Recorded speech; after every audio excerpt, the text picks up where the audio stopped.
Alexander Whitmore hit the marble floor of the Grand Lexington Ballroom with a sickening thud that cut through the orchestra's rendition of Silent Night like a gunshot. The gasps came first, then the screams, then chaos. 500 people in formal wear surging forward, champagne glasses shattering, voices overlapping. "He's not breathing! Someone call 911! Oh my God, is he dead?" Dr. Grace Morrison was already moving. She shoved through the crowd with the ruthless efficiency of an ER resident who'd seen worse. Her green gown caught on someone's cufflink. She heard the fabric tear. Didn't care. "I'm a doctor," she announced, her voice cutting through the pandemonium.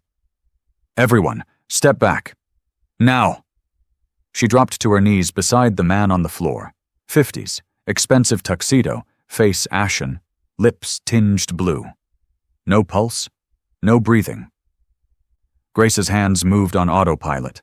Tilt the head, clear the airway. Her fingers found his carotid artery. Nothing. "Someone time me," she commanded, positioning her hands over his sternum. "And get me an AED." She started compressions. Hard, fast, 30 compressions, then 2 rescue breaths. The crowd pressed closer, phones out, recording tragedy instead of preventing it. Compress, compress, compress. His chest gave beneath her palms. His ribs would probably crack. They usually did during proper CPR. But broken ribs were better than death. "Come on," Grace muttered. "Come on, you bastard, don't you dare die on me." And then, because the universe had a sick sense of humor, Grace's eyes focused on his face for the first time. The sharp jawline, the patrician nose, the silver threading through dark hair. The bone structure she saw every morning in her own mirror. Her hands faltered. She was performing CPR on Alexander Whitmore, not just the billionaire philanthropist, not just the man whose foundation had funded her research, not just the man whose name was on half the hospital wings in the city. Alexander Whitmore, her father. The father who'd told her mother to take care of the problem 23 years ago. The father who'd offered money for an abortion and walked away. The father who'd never sent a birthday card, never asked if she existed, never wondered if the pregnancy he'd tried to terminate had resulted in a living, breathing human being. Grace's compression slowed. Stopped. "Let him die," something dark whispered. "He wanted you dead before you were born. Why should you save him now?" "Grace!" Her mother's voice cut through the fog. Evelyn Morrison shoved through the crowd, face white, eyes wide with horror and recognition. "Grace, honey, you have to." Her mother's voice broke. "You have to keep going." Their eyes met, and in her mother's expression, Grace saw 23 years of single parenthood and sacrifice. 23 years of being enough when this man had said they were nothing. 23 years of choosing life when he'd demanded death. Grace looked down at Alexander Whitmore's unconscious face, at the man who'd rejected her before she'd drawn her first breath, at the billionaire who'd built an empire while her mother worked double shifts, at the father who'd never wanted to be a father. Her hands moved back into position. Her medical training overrode everything else. The anger, the hurt, the terrible irony, because Grace Morrison wasn't him. She would never be him. "Somebody start timing," she barked, resuming compressions. "And where the hell is that AED?" A security guard rushed forward with the defibrillator. Grace ripped open Alexander's tuxedo shirt, buttons scattering like pearls, and placed the pads on his bare chest with shaking hands. "Clear," the machine's voice was calm. "Analyzing rhythm." Grace sat back, her hands covered in the sweat of the man who was, genetically, biologically, undeniably, her father. "Shock advised. Clear the patient." Grace pressed the button. Alexander's body convulsed. The crowd gasped. The defibrillator beeped. "No pulse detected. Continue CPR. Grace's hands moved back to his chest. 30 more compressions. 2 more breaths. Her arms burned. Her knees ached. A strand of hair fell across her face. She caught her reflection in one of the ballroom's mirrors. For a split second, she saw him in herself. The shape of her face, the set of her jaw, the intensity in her eyes. She'd inherited his eyes, his determination, his inability to quit. And right now she was using all of it to save his life. "Come on," Grace whispered, voice cracking. "You don't get to die before I get to hate you properly. Compress, compress, compress."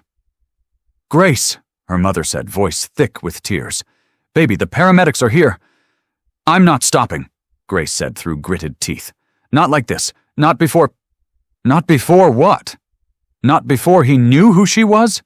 Not before she got answers?" The paramedics rushed in.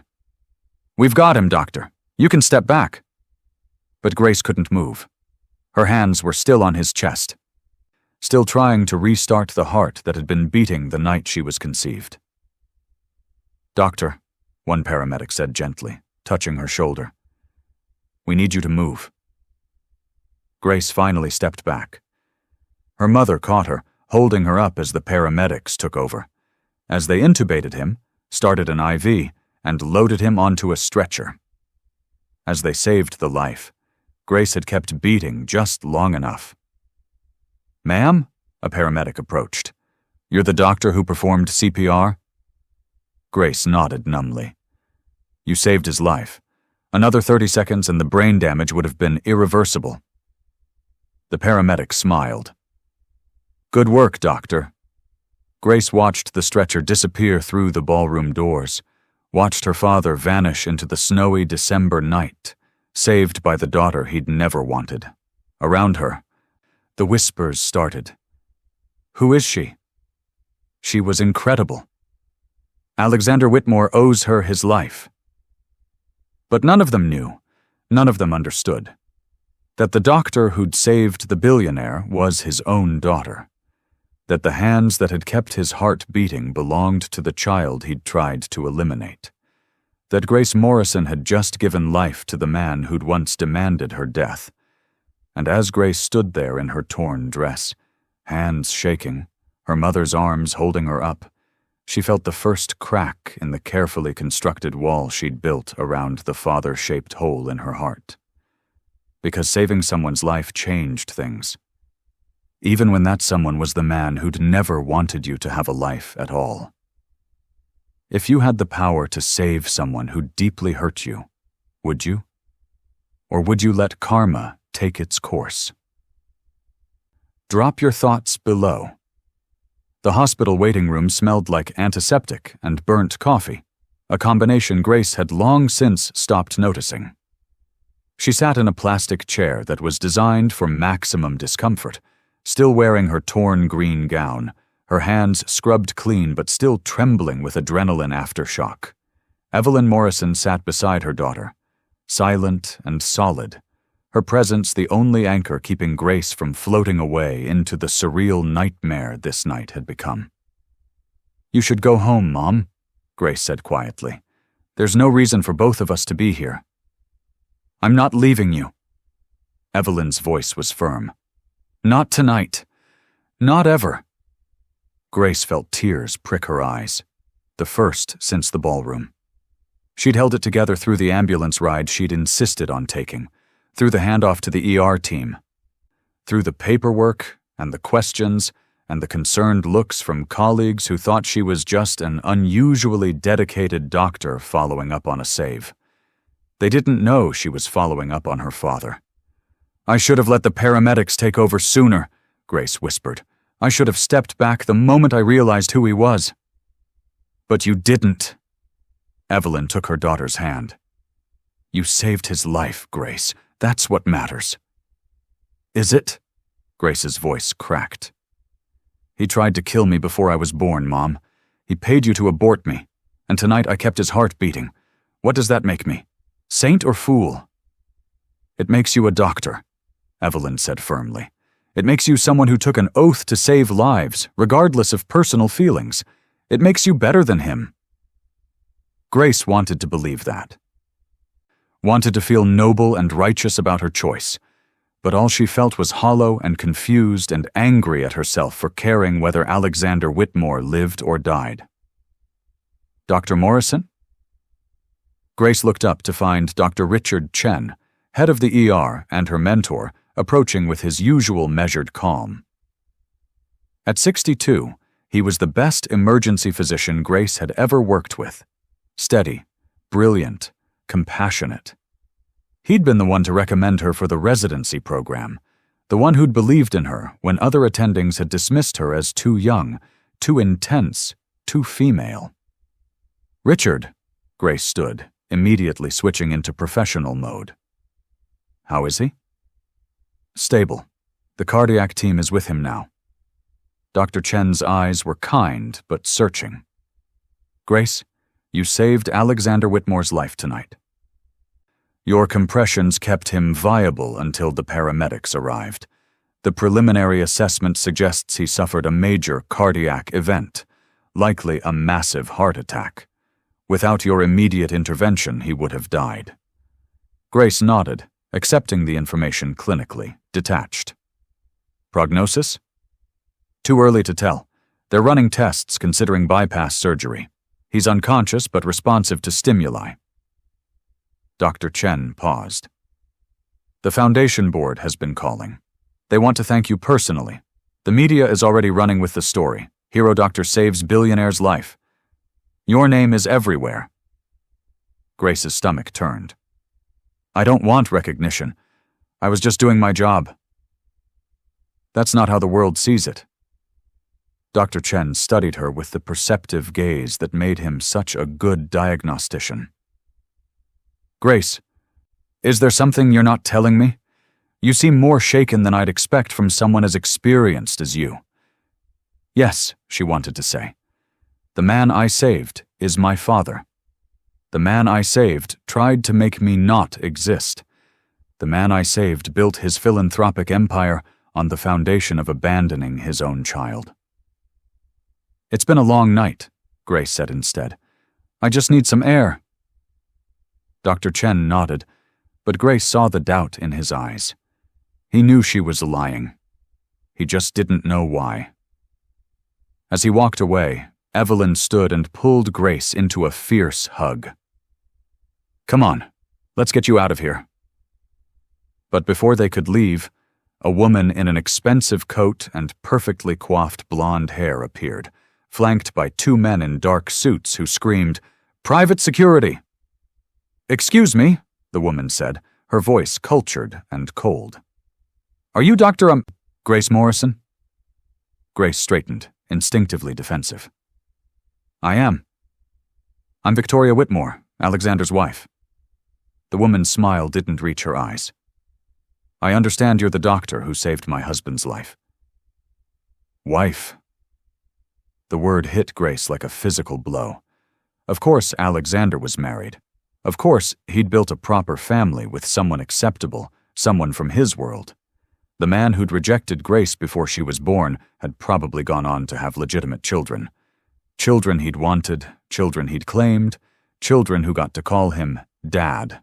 "I was just doing my job," Grace said, her voice carefully neutral. "Nevertheless, my family owes you a debt of gratitude." Victoria's gaze swept over Grace with cool assessment, lingering on her face in a way that made Grace's skin prickle. "You look familiar. Have we met before?" "No," Grace said quickly, too quickly. Victoria's perfectly sculpted eyebrows rose slightly. "Are you certain? There's something about your eyes. Very distinctive." "Because they're his eyes," Grace wanted to scream. "Because I'm the daughter he never wanted to meet. Because I'm the secret he's been living with for 23 years. "I'm certain," Grace said firmly. "Mrs. Whitmore, your husband is in good hands. Dr. Chen is one of the best cardiac specialists in the country. If you'll excuse me—" "Wait." Victoria's voice sharpened with command. "I'd like to arrange a proper thank you. Perhaps a donation to the hospital in your name? Or a position with the Whitmore Foundation? We're always looking for talented medical professionals. That's not necessary. I insist.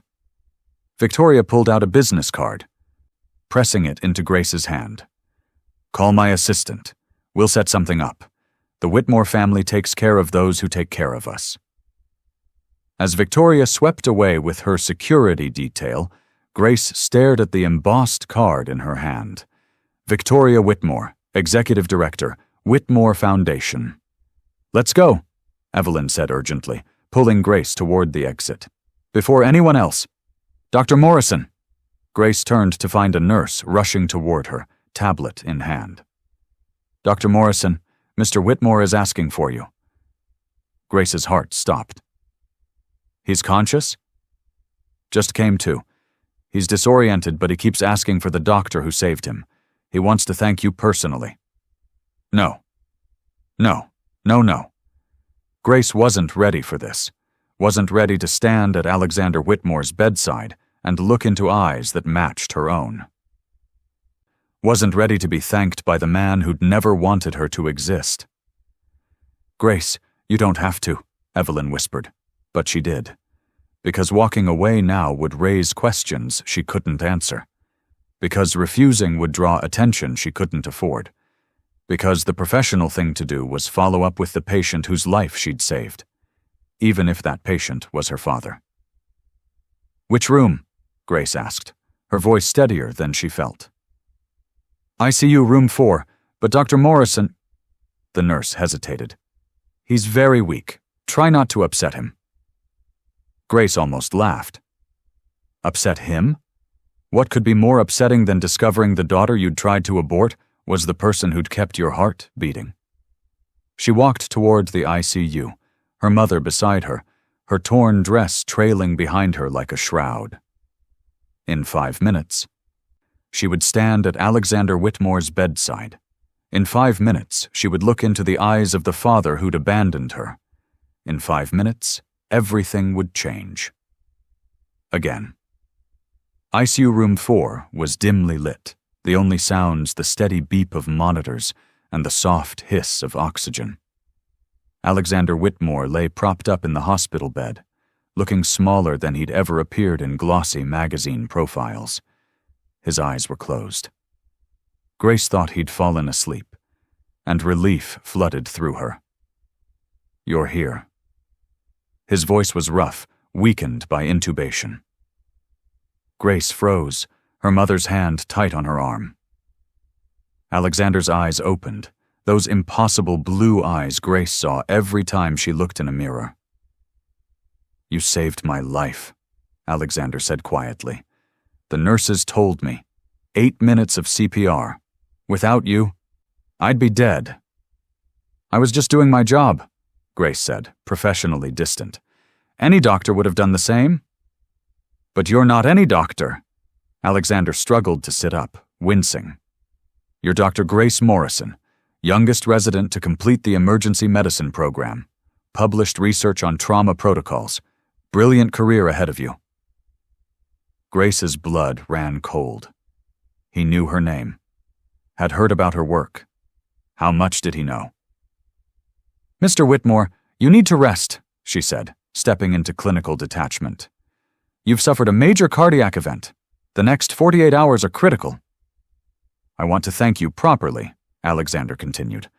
My wife mentioned a donation, but that seems insufficient. What can the Whitmore Foundation do? Nothing. The word came out sharp. I don't want your money or gratitude. I saved your life because that's what doctors do. Something flickered in Alexander's eyes. Surprise. You're different from most people I meet. Most people probably haven't watched you collapse on a ballroom floor. Alexander almost smiled. Fair point. He studied her face with intensity that made Grace want to run. Have we met before? There's something familiar. The door burst open. Victoria Whitmore swept in, bringing expensive perfume and cold authority. Alexander, thank God. Victoria rushed to his bedside, then noticed Grace and Evelyn. Her expression cooled. "Dr. Morrison? I didn't realize you were still here." "I was just leaving," Grace said. "Wait." Alexander's voice stopped her. "Victoria, this is the doctor who saved my life." "And I was explaining that thanks aren't necessary," Grace said firmly. "Mr. Whitmore needs rest.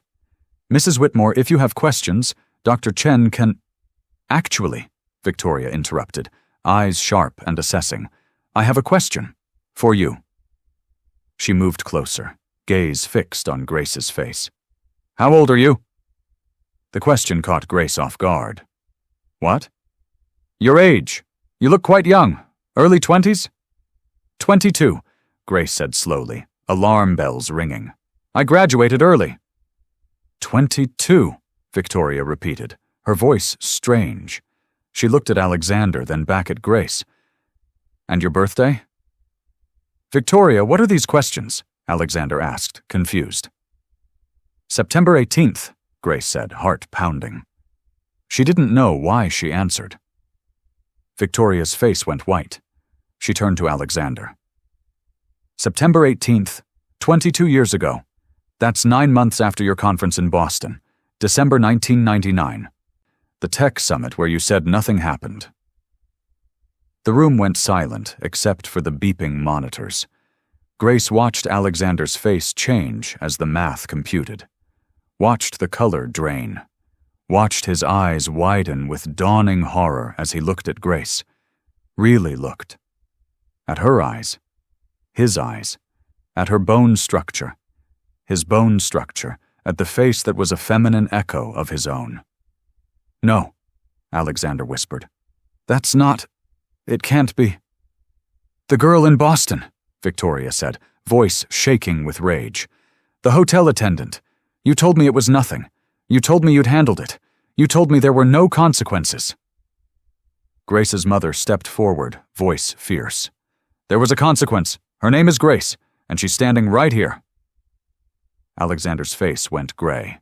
His hand clutched at his chest. The monitors began beeping faster. "You're her!" he breathed, staring at Grace. "You're the baby! The one Oh, God!" "Mr. Whitmore, you need to calm down," Grace said automatically. "Your heart can't handle this stress." "I told you to get rid of it," Alexander said, voice breaking. "I gave your mother money. I told her to abort me," Grace finished coldly. "Yes, I've known my entire life that my father didn't want me to exist, that he offered my mother money to make sure I never drew breath." "Alexander, you told me you'd taken care of it," Victoria hissed. "You promised me there was no child, no complication." She looked at Grace with horror and fury. "This is impossible." "It's DNA," Grace said flatly. "It's biology.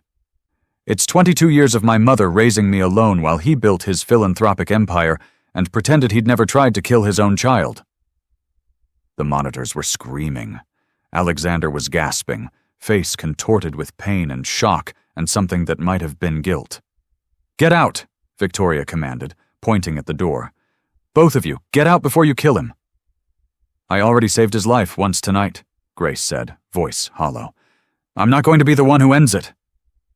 But she was backing toward the door anyway, her mother pulling her because the truth was out now, and there was no taking it back. Alexander Whitmore knew. His wife knew. And the secret Grace had carried for 22 years was no longer secret at all. The media storm hit before Grace made it home. "Dr. Morrison, Dr. Morrison, can you comment on saving Alexander Whitmore's life? Is it true you performed CPR for 8 minutes straight? What was going through your mind when you realized who you were saving?" Reporters swarmed the hospital entrance, cameras flashing, microphones thrust forward. Grace ducked her head, her mother's arm around her shoulders as they pushed through the crowd toward Evelyn's car. "No comment," Grace said repeatedly. "No comment." But the questions followed them. "Dr. Morrison, how does it feel to be a hero? Will you accept the Whitmore Foundation's reward? Are you and Alexander Whitmore connected in any way?" That last question made Grace stumble.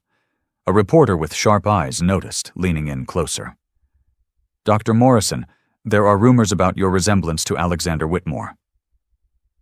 Can you— Evelyn shoved the reporter aside with surprising strength. My daughter said no comment. Back off before I call security. They made it to the car and locked the doors. Reporters pressed against the windows, still shouting questions. Evelyn started the engine and drove away, her knuckles white on the steering wheel. They know, Grace whispered. Someone noticed. Someone saw— They're fishing, Evelyn said firmly. Reporters always fish. It doesn't mean they have proof. But Grace had seen the look in that reporter's eyes. The speculation. The calculation. Her phone buzzed. Then again. And again. Text messages, emails, and calls are flooding in from people she hadn't heard from in years. Classmates from medical school, distant relatives, colleagues wanting to congratulate her, but really wanting the inside story. And then a text from a number she didn't recognize. We need to talk. Please. Alexander Whitmore. Grace stared at the message. He had her number. Had probably had his assistant track it down within minutes of waking up. The thought made her skin crawl, and her heart race in equal measure. Don't respond, Evelyn said, glancing at the screen. Grace, whatever he wants, it's not worth it. What if he wants to apologize? Grace heard herself say. What if he wants to— To what? Make up for 22 years of absence with a phone call? Evelyn's voice was harsh. Baby, I know you. I know you've wondered about him your whole life. But Alexander Whitmore is not a good man. He's a powerful man, a wealthy man, a man who's very good at getting what he wants. Don't let him manipulate you. Grace wanted to argue. Wanted to say that maybe people could change, maybe he regretted his choice, maybe— Her phone rang. Dr. Chen's name appeared on the screen. Grace, we need you at the hospital, he said without preamble. There's a situation. The situation was Victoria Whitmore, standing in the hospital administrator's office with her lawyers, demanding that Grace be removed from Alexander's medical team. It's a conflict of interest, Victoria was saying as Grace entered. Dr. Morrison has a personal connection to my husband that she failed to disclose. That's grounds for immediate removal and possible ethics violations. Dr. Chen stood firm. Mrs. Whitmore, Dr. Morrison saved your husband's life. She's not on his medical team. She's an ER resident. The cardiac team is handling his ongoing care. Nevertheless, I want her barred from his room, from his floor, from any contact whatsoever. Victoria's eyes were cold as they landed on Grace. And I want a full investigation into how she obtained a position at this hospital. The Whitmore Foundation funds several programs here. I'd hate to think our money was used to employ someone with ulterior motives. Grace felt rage burning in her chest. Ulterior motives? I had no idea Alexander Whitmore would be at that gala. I had no idea he would collapse. I certainly didn't plan to save his life. Didn't you? Victoria stepped closer. You must have known who he was. Known about your connection. Convenient that you were there, first on the scene. Convenient that you're now the hero of the story. Tell me, Dr. Morrison, what do you want? Money? Recognition? A piece of the Whitmore fortune? I want nothing from you or your husband, Grace said, her voice shaking with fury. I saved his life because I'm a doctor, and that's what we do. I don't want his money, his gratitude, or his acknowledgement. I've lived 22 years without a father. I can live the rest of my life the same way. Can you? Victoria's smile was cruel. Because from where I'm standing, you look like every other opportunist who's tried to get close to my husband over the years. The only difference is, you have a more creative approach. That's enough, Dr. Chen interrupted. Mrs. Whitmore, your accusations are baseless and frankly offensive. Dr. Morrison is one of our finest residents. Her conduct has been exemplary. If you want to restrict her access to your husband, that's your right as his medical proxy. But I won't allow you to make unfounded accusations against my staff. Victoria's expression hardened. then perhaps the Whitmore Foundation needs to reconsider its partnership with this hospital. The administrator, a thin man named Porter who'd been silent until now, paled. Mrs. Whitmore, I'm sure we can reach an understanding. The understanding is simple, Victoria interrupted. Dr. Morrison stays away from my husband, or the foundation withdraws its funding. All of it. The new wing, the research grants, the equipment donations, all of it. Silence fell over the room. Grace thought about the cancer research program that relied on Whitmore funding, the scholarship program that helps medical students from low-income backgrounds. The state-of-the-art equipment had saved countless lives. She thought about her own research grant. The money that had made the last 2 years possible. Fine, Grace heard herself say. I'll stay away from him. You have my word. Grace, Dr. Chen started.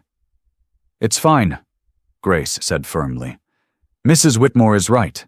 There's a conflict of interest. I shouldn't have any contact with Mr. Whitmore. She looked at Victoria. Is that sufficient? Victoria studied her for a long moment, then nodded. See that you honor that promise, Dr. Morrison, because I'll be watching, very closely. As Victoria swept out with her lawyers, Grace felt something inside her crack. Not break. She was too strong for that. But crack. A hairline fracture in the armor she'd built around the father-shaped hole in her heart. Grace, Dr. Chen said quietly after the door closed. You don't have to agree to this. We can fight her. And cost the hospital millions? Grace shook her head. No, it's not worth it. She met his eyes. Besides, she's right. I should never have been in that room. I should have disclosed the relationship immediately. You were in shock, Dr. Chen said gently. Anyone would have been. Grace left before he could see her cry. The next 3 days were hell. Grace threw herself into work, taking every shift she could, volunteering for the worst cases, anything to keep her mind occupied. But everywhere she went, people were talking about her. That's the doctor who saved Alexander Whitmore. I heard she's his secret daughter. No way, that's just a rumor. But they look exactly alike, same eyes. The wife is furious, threatened to pull all their funding. Can you imagine? Saving your own father's life.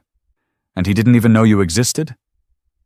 Grace wanted to scream at them all to shut up, wanted to tell them they knew nothing about her life, her choices, her pain, but she kept her head down and worked. On the 3rd day, a package arrived at her apartment. No return address. Inside was a DNA testing kit and a handwritten note. Grace, I need to know for certain.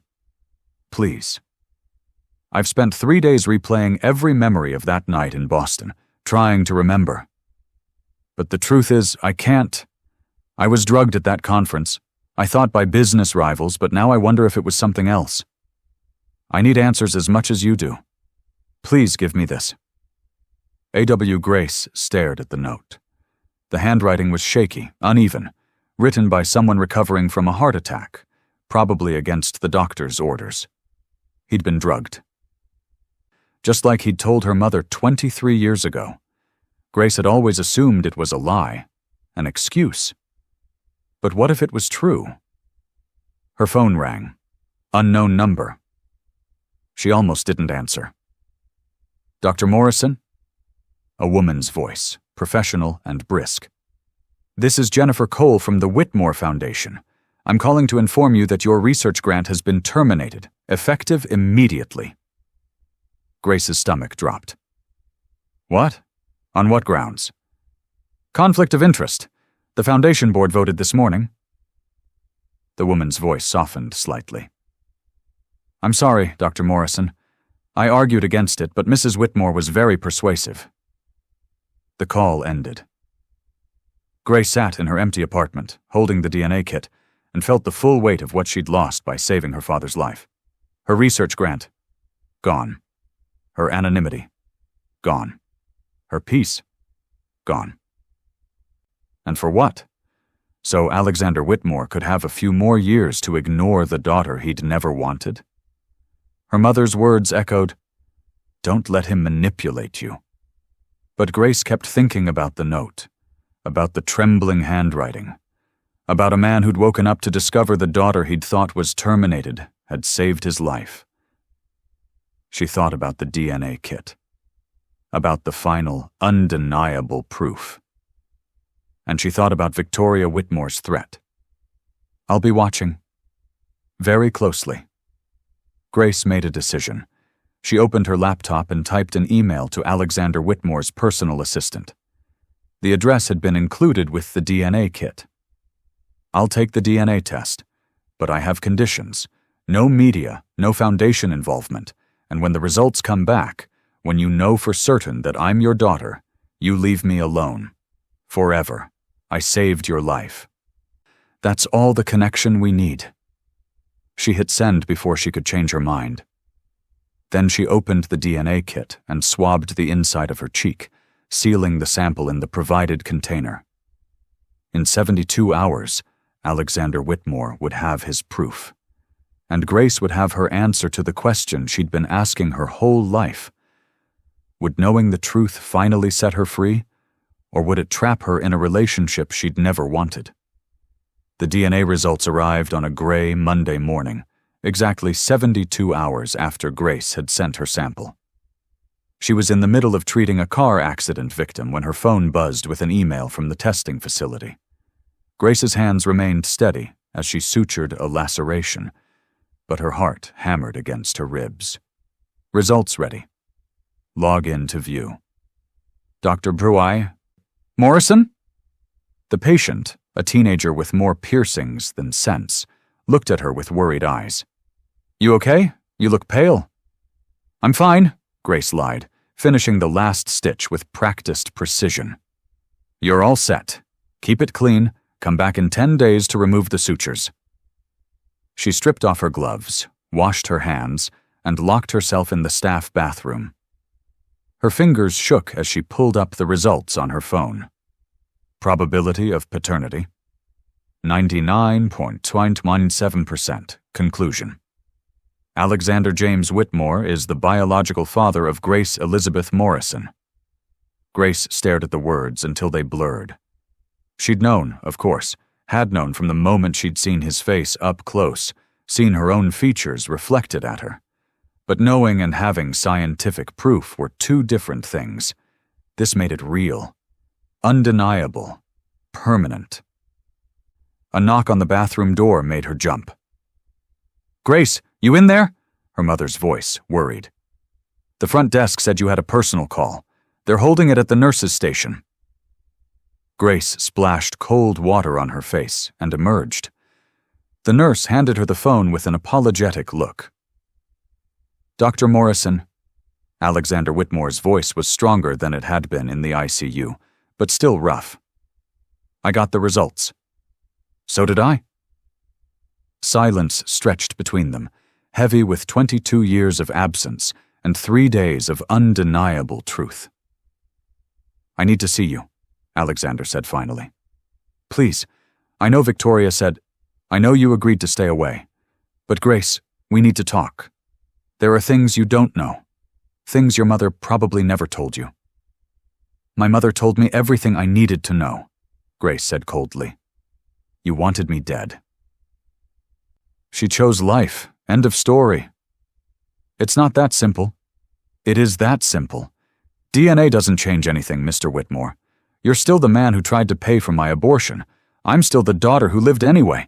The only difference is now we have paperwork to prove it." "Grace, please, one conversation. That's all I'm asking." His voice cracked. "I have a heart condition. You, of all people, know how fragile life is. Don't let me die without explaining." Grace wanted to say no, wanted to hang up and honor her promise to Victoria, protect the hospital's funding, maintain the distance she'd built her entire life around. But she was her father's daughter in more ways than one, and one of those ways was an inability to walk away from someone asking for help. "One conversation," Grace said.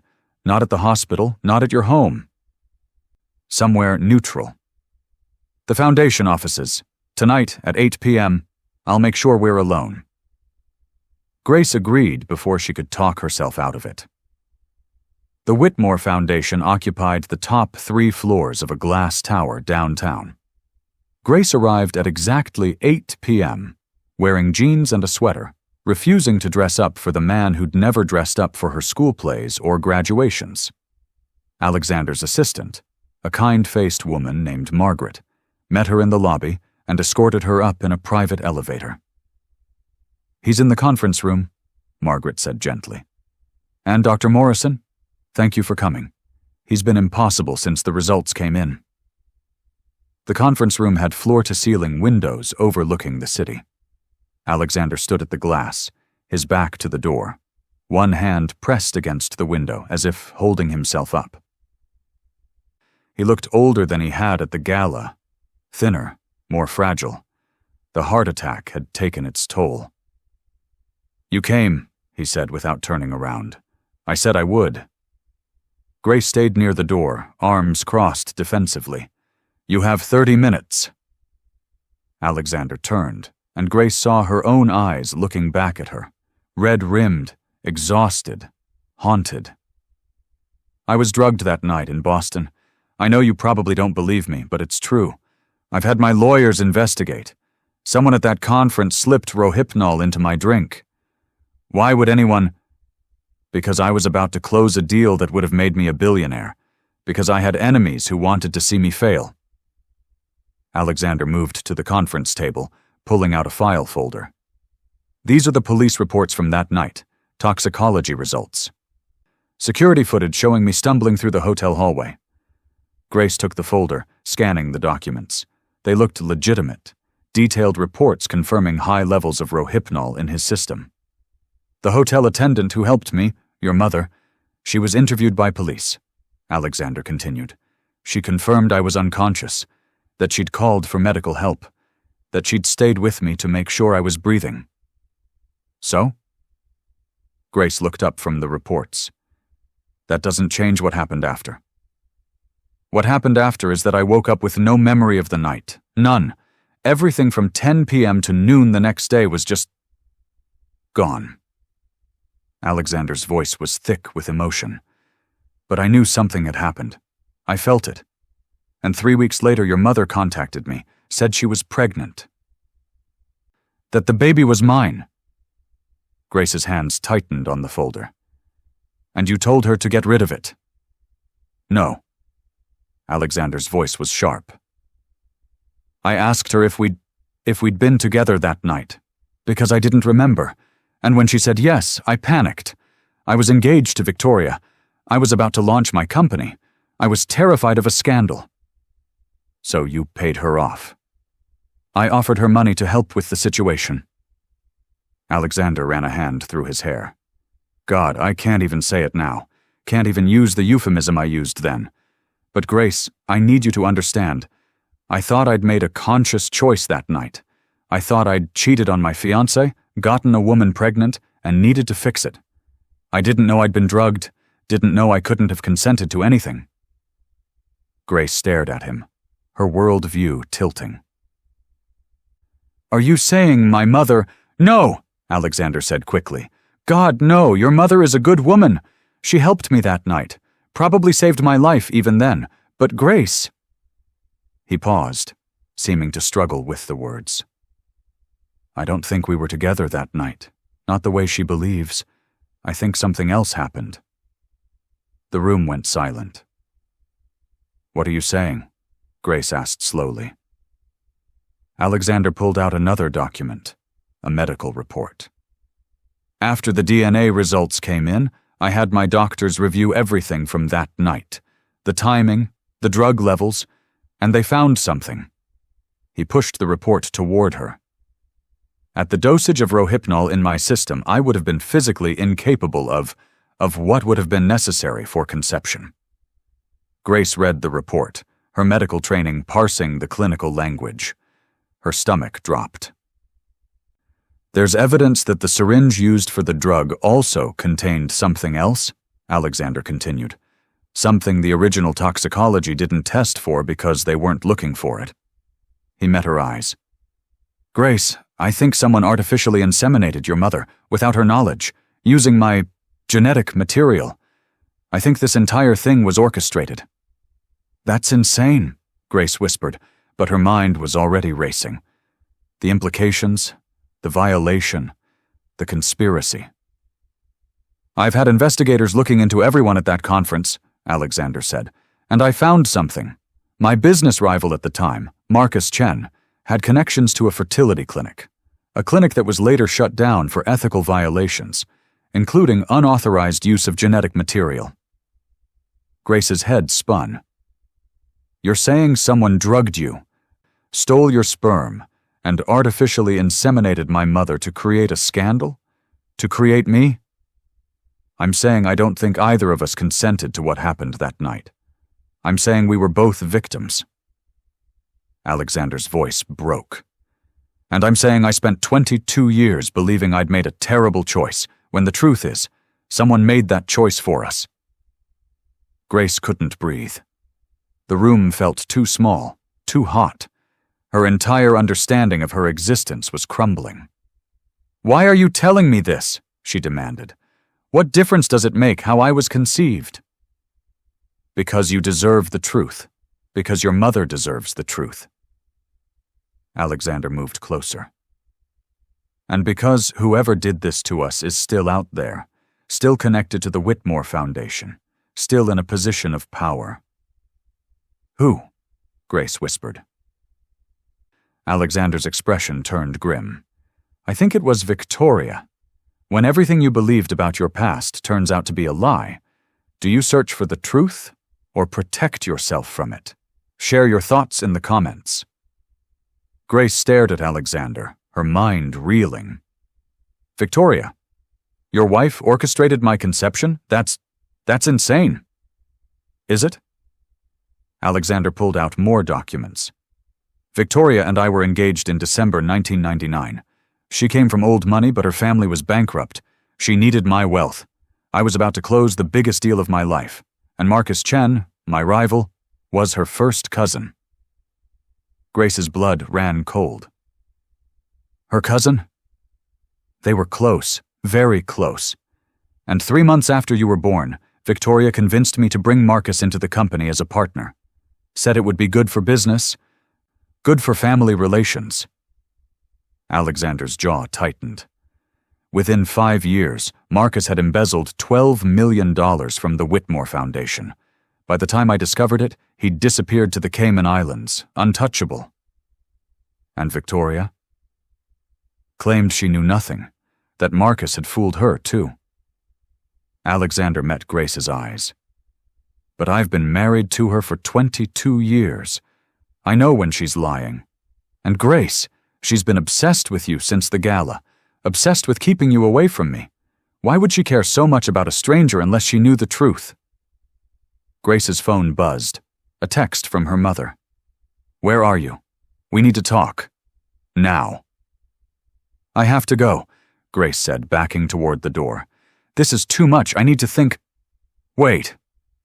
Alexander stood, wincing with pain. Grace, if I'm right, if Victoria orchestrated this, then you're in danger. She's already cost you your research grant. What else will she take to keep the truth buried? But Grace was already leaving, her mother's text burning in her mind. Something was wrong. She could feel it. She found Evelyn sitting in their dark living room, holding a manila envelope, tears streaming down her face. Mom? Grace rushed to her side. What happened? Evelyn held up the envelope with shaking hands. Inside were medical records, old, faded, from December 1999. Records from a fertility clinic that had closed years ago. I didn't know, Evelyn whispered. Grace, I swear to God, I didn't know. Grace read the documents, her stomach churning. Procedure notes. An artificial insemination was performed on Evelyn Morrison while she was sedated. Genetic material from anonymous donor AM 1147. Payment receipt from a shell corporation was later traced to Marcus Chen. They drugged me too, Evelyn said, her voice breaking. The night I helped Alexander to his room, I thought I'd just had one glass of wine at the hotel bar during my break. But I must have been... She couldn't finish. Someone drugged you both, Grace said, the pieces clicking into horrifying place. Drugged Alexander, harvested his genetic material, drugged you, performed the insemination, made it look like you'd been together. Why? Evelyn sobbed. Why would anyone do this? To create leverage, Grace said slowly, thinking of Alexander's explanation. To create a scandal that could be revealed at any time, to have power over Alexander Whitmore. Her phone rang. Dr. Chen's name appeared on the screen. Grace, where are you? His voice was tense. We have a situation at the hospital. You need to get here immediately. What kind of situation? Victoria Whitmore just held a press conference. She's claiming you've been stalking her husband, that you deliberately positioned yourself at the gala, that you've been harassing Alexander since the heart attack, demanding money, threatening to go to the media with false paternity claims. Grace's world tilted. That's a lie. I know it's a lie. But she has lawyers, Grace. She has power. And she's demanding the hospital fire you immediately, or she'll sue for negligence, claiming you caused Alexander's heart attack through stress. That's medically impossible. Doesn't matter. The board is meeting right now to discuss your termination. You need to get here and defend yourself. Grace looked at her mother's tear-stained face, at the evidence of the conspiracy that had resulted in her existence, and felt something inside her snap. No, she said quietly. Grace, you don't understand. I understand perfectly. Victoria Whitmore is trying to destroy me because I'm evidence of what she did. Evidence that she and her cousin orchestrated one of the most elaborate conspiracies I've ever heard of. And she thinks I'll just roll over and let her erase me. Grace, your career is already gone, Grace said flatly. The moment I saved Alexander Whitmore's life, my career was over. She made sure of that. So no, Dr. Chen, I'm not coming to defend myself against lies. I'm going to prove the truth. She hung up. Grace, you can't fight her, Evelyn said desperately. Victoria Whitmore has unlimited resources. She'll bury us. Then we'll dig ourselves out. Grace's voice was steel. Mom, they didn't just violate you. They created a human being, me, as part of a plan, a conspiracy, and I'm not going to let them pretend I don't matter. But even as she said it, Grace felt the walls closing in. No job, no research funding, no proof that would stand up in court, just old medical records that could be dismissed as fabrications, and Victoria Whitmore's machine already spinning its narrative to the media. Her phone buzzed with news alerts. Doctor accused of stalking billionaire she saved. Whitmore Foundation revokes all funding to hospital employing unstable physician. Medical board opens investigation into Dr. Grace Morrison. Grace watched her life unravel in real time. Everything she'd worked for. Gone. Her reputation. Destroyed. Her future uncertain. And then her mother's phone rang. Evelyn answered, her face going pale as she listened. I understand. Yes. I'll tell her. She hung up, turning to Grace with devastated eyes. That was my landlord. He's evicting us. Says the building owners received a complaint about criminal activity in our unit. We have 30 days. Victoria, Grace breathed. She's taking everything, Evelyn whispered. Your job, our home, your reputation. Grace, we have to stop. We have to give her what she wants. What does she want? For you to disappear, to sign something saying you'll never claim to be Alexander's daughter, to go away quietly. Grace's phone buzzed again, a text from an unknown number. Sign the NDA and walk away. You get $5 million, your mother gets her home back, your career survives, or keep fighting and lose everything. You have 24 hours. VW $5 million, enough to start over anywhere, enough to rebuild. All she had to do was pretend she didn't exist. "What are you going to do?" Evelyn asked quietly. Grace looked at her mother, the woman who'd chosen life when everyone else demanded death. The woman who'd raised her alone, sacrificed everything, never complained. The woman who'd been violated and didn't even know it until tonight. "I'm going to fight," Grace said, "even if it costs me everything. Because if I don't, Victoria Whitmore gets away with what she did to us. And that's not justice. That's not right." "Grace, you could lose—" "I've already lost," Grace interrupted. "My job, my funding, my reputation. The only thing I have left is the truth, and I'm not selling that. Not for $5 million, not for anything."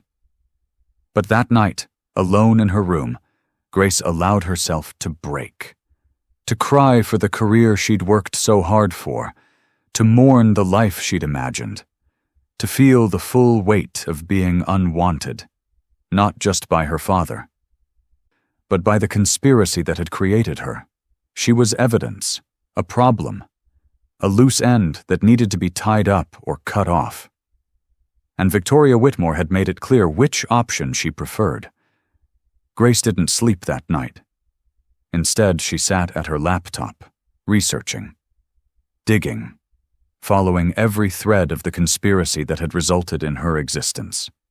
Marcus Chen, the fertility clinic, the shell corporations, the timeline of events. By dawn, she had something. Not proof, not yet, but a lead. The fertility clinic that had closed in 2003 had been investigated by the FBI for illegal genetic material trafficking. The investigation had been dropped due to lack of evidence, but the lead investigator's name was in the file, Special Agent Diana Torres, now retired. Grace found her address, and at 7 a.m., she was knocking on the door of a small house in the suburbs. The woman who answered was in her 60s, gray-haired and sharp-eyed. "Can I help you?" "Agent Torres, my name is Grace Morrison. I need to talk to you about the Chen Fertility Clinic investigation from 2003. Torres's expression hardened. "That case is closed." "It shouldn't be," Grace said, "because I'm the evidence you needed. I'm proof that they were trafficking genetic material without consent, and the people responsible are still out there, still powerful, still destroying lives." Torres studied her for a long moment, then stepped aside. "Come in." "We knew something was wrong," Torres said, pouring coffee in her kitchen. "Marcus Chen and his operation were too clean, too careful. But everyone we interviewed either couldn't remember the procedures or had signed NDAs so ironclad we couldn't break them." "My mother was drugged," Grace said. "So was my father. Neither of them consented to what was done to them." "Your father?" Torres raised an eyebrow. "Who's your father?" "Alexander Whitmore." Torres's coffee cup hit the table with a sharp crack. "The billionaire who had the heart attack? The one you saved?" "Yes." "Jesus Christ," Torres breathed. "That changes everything." She stood, moving to a file cabinet in the corner. "I kept my personal notes, everything the FBI wouldn't let me pursue officially." She pulled out a thick folder, including testimony from a nurse who worked at the Chen clinic. She disappeared before she could testify. "But she told me something interesting about Victoria Whitmore." Grace leaned forward. "What?" "That Victoria Chen, her maiden name, came to the clinic personally in December 1999, that she brought genetic material and specific instructions, that she paid cash, $500,000, for a special procedure to be performed on a specific date." Torres pulled out a faded photograph. "The nurse took this secretly. It's Victoria, entering the clinic's back entrance." Grace stared at the photo, dated December 18th, 1999, 2 days before she was conceived. "This is evidence," Grace said, her heart racing. "This proves Victoria was involved." "It proves she visited a clinic," Torres corrected. "Not what she did there, not her intent. A good lawyer would tear this apart in 30 seconds. She paused, but the nurse told me something else. She said Victoria kept calling someone during the visit, kept saying the packages are ready and everything's on schedule. The nurse assumed it was about embryos, but what if it was about the drugged drinks? Grace finished. The timing. The assault. Torres nodded grimly. If I could find that nurse, if she'd testify now, we might have something. But as I said, she disappeared, changed her name, went into hiding because she was terrified of Victoria and Marcus. Do you know where she is? No, but I know who might. Torres pulled out another document. Her brother. He's a doctor at Mercy General, Dr. Robert Palmer. Grace's breath caught. She knew that name. Dr. Palmer was one of the attending physicians in her residency program, had been one of her mentors. He might talk to you, Torres said. If you explain what's at stake, if you can convince him that his sister is safe to come forward. Grace stood, hope surging through her for the first time in days. Thank you. Thank you so much. Grace, Torres said as she reached the door. Be careful. Victoria Whitmore has spent 22 years protecting this secret. She won't let you expose it without a fight. I know, Grace said, but I'm done being afraid of her.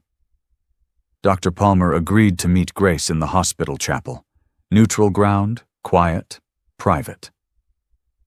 I know about your sister, Grace said without preamble. I know she worked at the Chen Clinic. I know what she saw, and I need her to testify.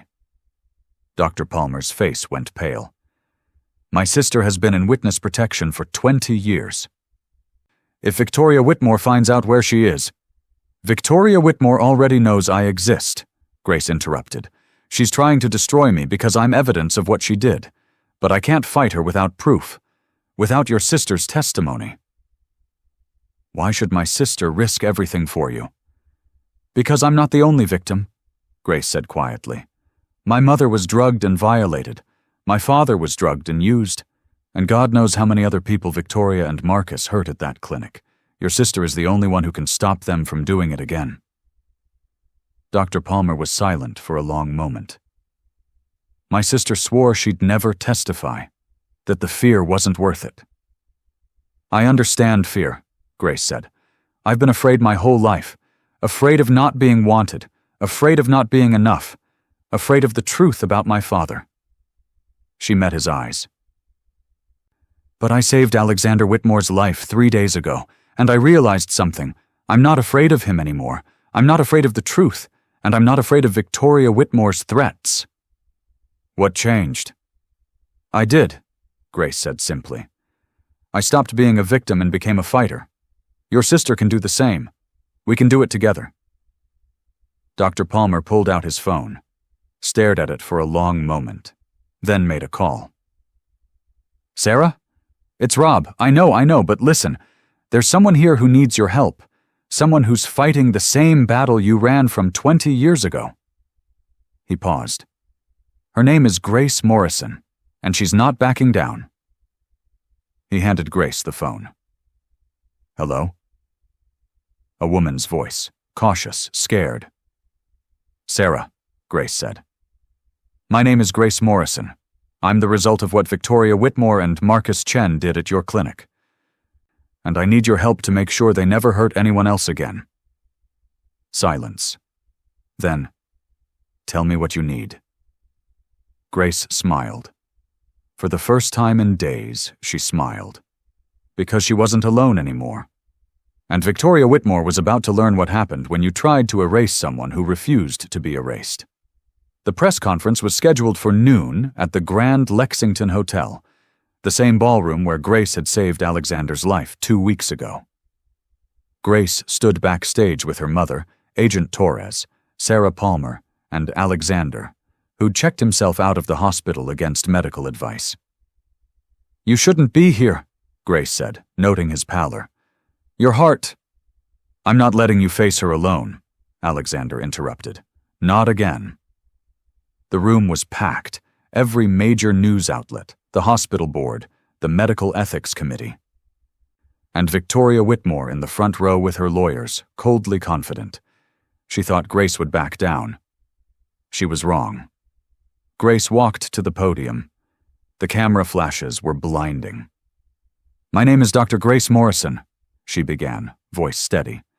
"2 weeks ago, I saved Alexander Whitmore's life. Today, I'm here to tell you how I came to exist, and about the conspiracy that created me." Victoria's smile faltered. "In December 1999, my mother helped a drugged conference attendee, Alexander Whitmore, to his room. She asked for nothing in return." Grace paused. 3 weeks later, she discovered she was pregnant with me. Whispers rippled through the crowd. "For 22 years, we believed I was conceived naturally, but we were wrong." Grace held up medical records. "This is evidence from the Chen Fertility Clinic. These records show that both my mother and Alexander Whitmore were drugged on December 20th, 1999. That genetic material was harvested from Alexander without consent, and that my mother was artificially inseminated without her knowledge while sedated." The room erupted. Victoria stood abruptly. "This is absurd. Those records are fabricated." "They're verified by the FBI," Agent Torres said, stepping forward with credentials. "I investigated the Chen Clinic in 2003. The investigation was shut down due to a lack of witnesses, but now we have one." Sarah Palmer approached the podium, trembling but determined. "My name is Sarah Palmer. I was a nurse at the Chen Fertility Clinic, and I witnessed Victoria Chen, now Victoria Whitmore, personally deliver genetic material and payment for an unauthorized insemination on December 20th, 1999. Victoria's face went white. "She's lying." "I have photographs," Sarah interrupted, "time-stamped, authenticated, showing you entering the clinic on December 18th, 1999, meeting with Marcus Chen, making payment." Alexander stood, voice shaking with rage. "Victoria, tell me this isn't true. Tell me you didn't drug me, violate Evelyn, create a child as part of some scheme." "It wasn't supposed to matter." Victoria's composure cracked, voice rising. "You were supposed to become a billionaire. I'd marry you and secure my family's fortune. And if you ever became a problem, I'd have proof of your illegitimate child. Leverage." The room went deathly silent. "You created a human being," Grace said, "as insurance?" "You weren't supposed to exist this way," Victoria snapped. "That idiot Evelyn was supposed to take the money and abort. But she kept you, and you became a problem I had to manage for 22 years. "You destroyed my research grant," Grace said, "tried to get me fired, threatened my mother's home, all to keep me quiet. You were becoming too visible." Victoria's mask shattered completely. "Saving Alexander at the Gala, looking exactly like him, people asking questions. I worked too hard to let some laboratory accident ruin everything."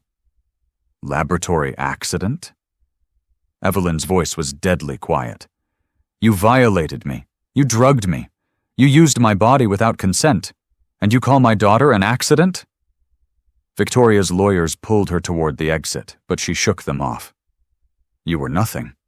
A hotel maid who would have disappeared into obscurity. I gave you a daughter." "You gave me trauma," Evelyn interrupted. 22 years of wondering why I couldn't remember that night. 22 years of guilt."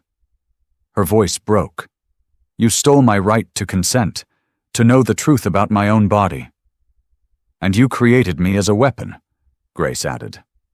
She pulled out another document.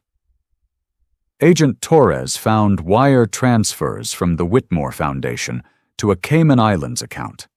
$12 million embezzled over 5 years, but the account wasn't just in Marcus's name, it was joint, with Victoria Chen Whitmore as co-owner. The room exploded. "You embezzled from your own husband's foundation," Grace said. "You helped Marcus steal millions. When I became inconvenient, you tried to destroy me. You cost me my job, my funding, my reputation, all to protect your secrets."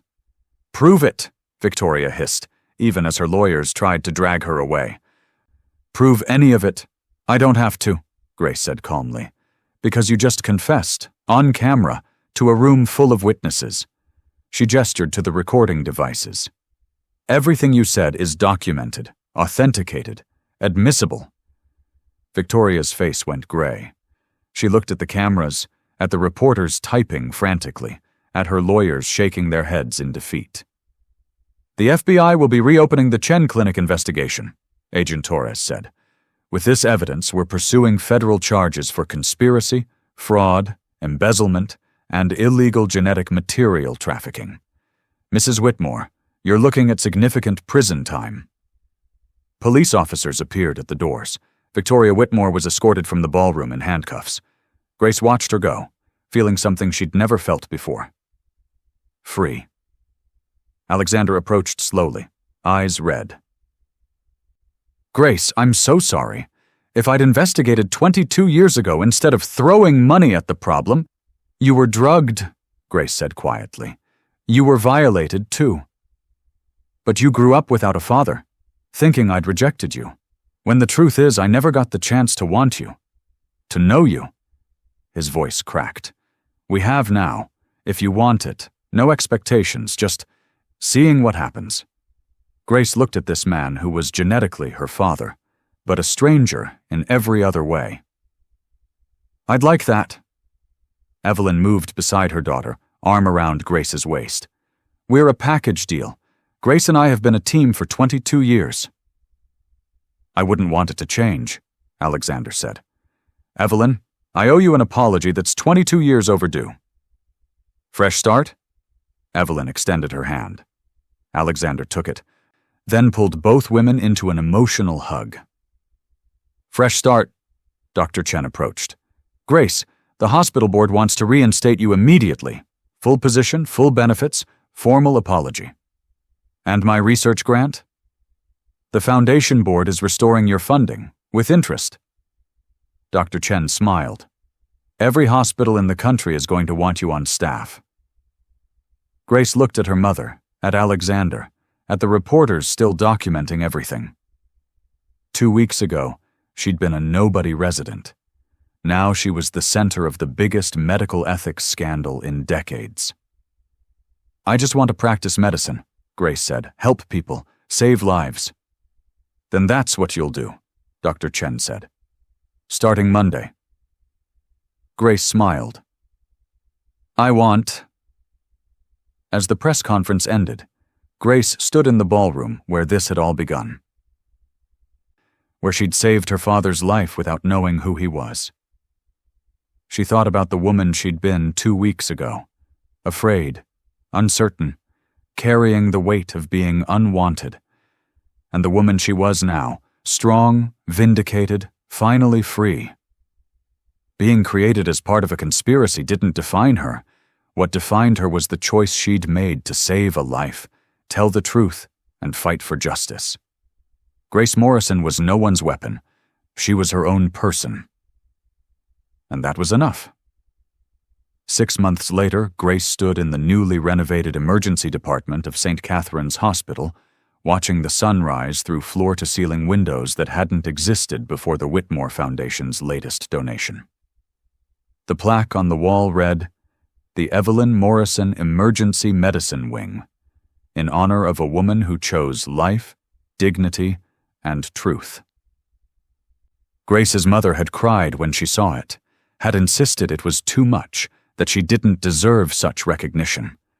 But Alexander had been firm. The woman who'd saved his life decades ago, who'd raised his daughter alone with nothing but love and determination, deserved to have her name on a building. Dr. Morrison?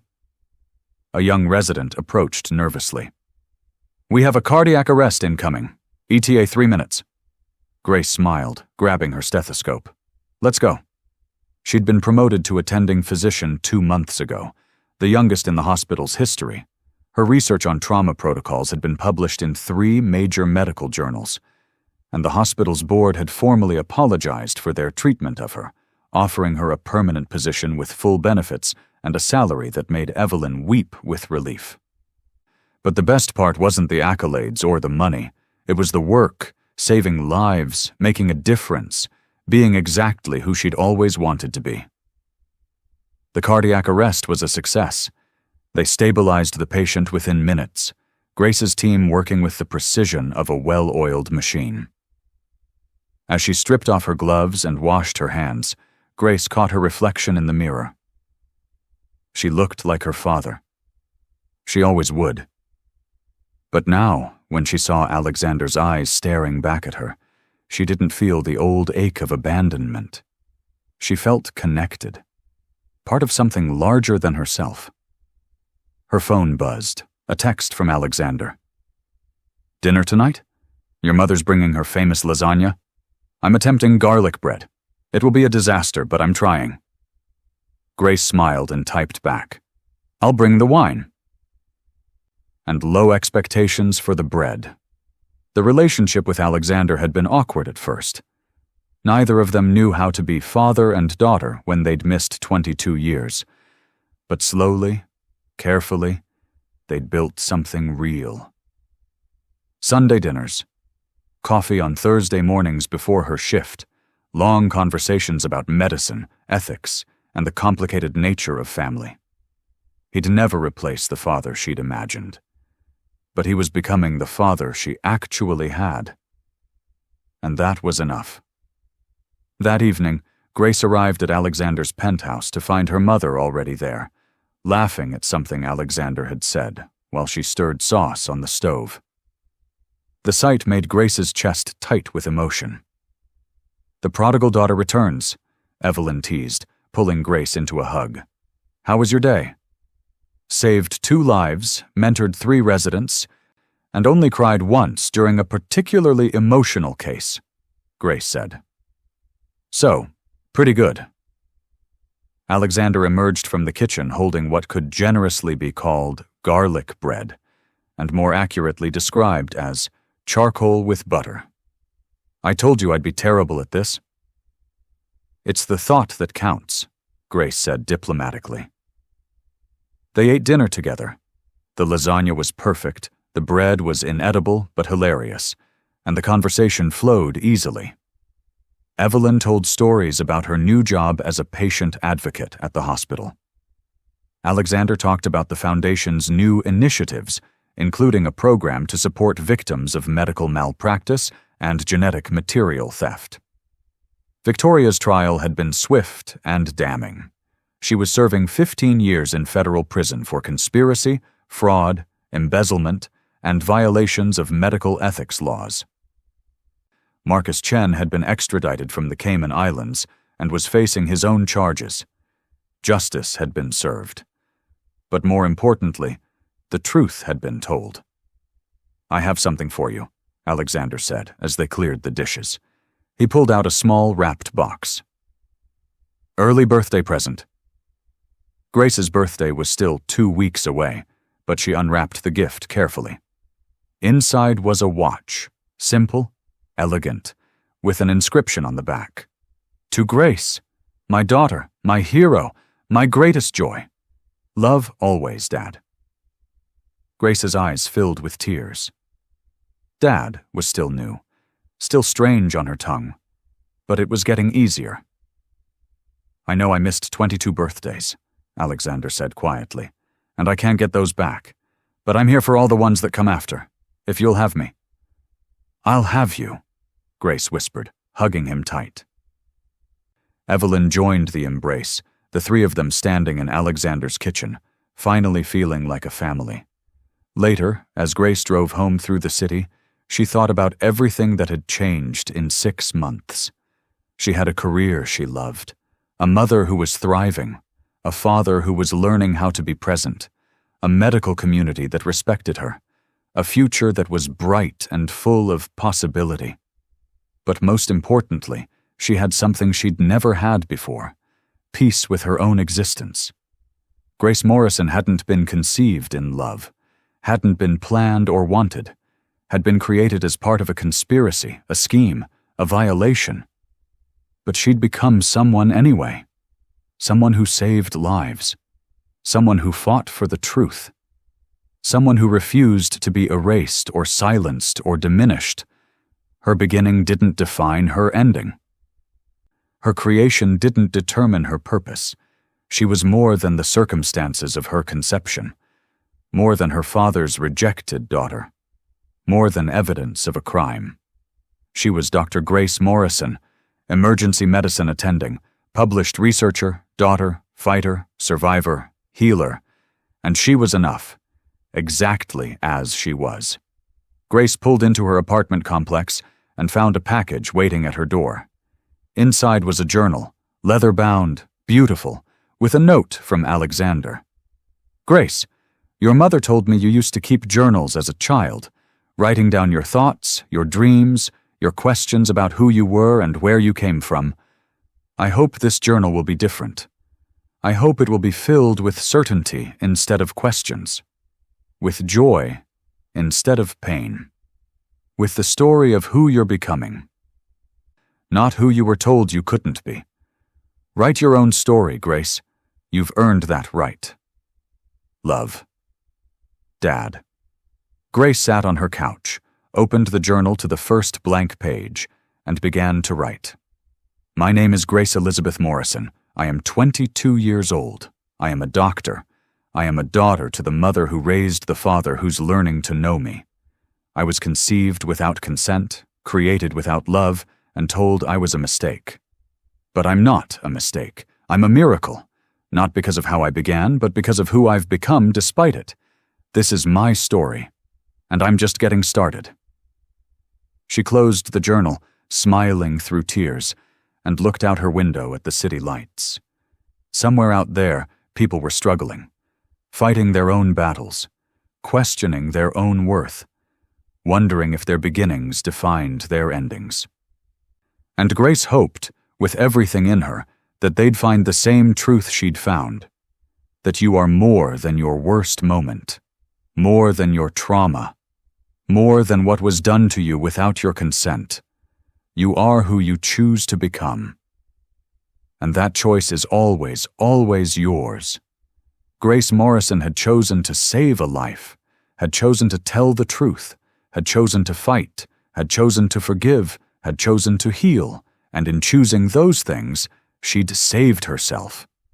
Every person's worth is defined not by how they began, but by who they choose to become.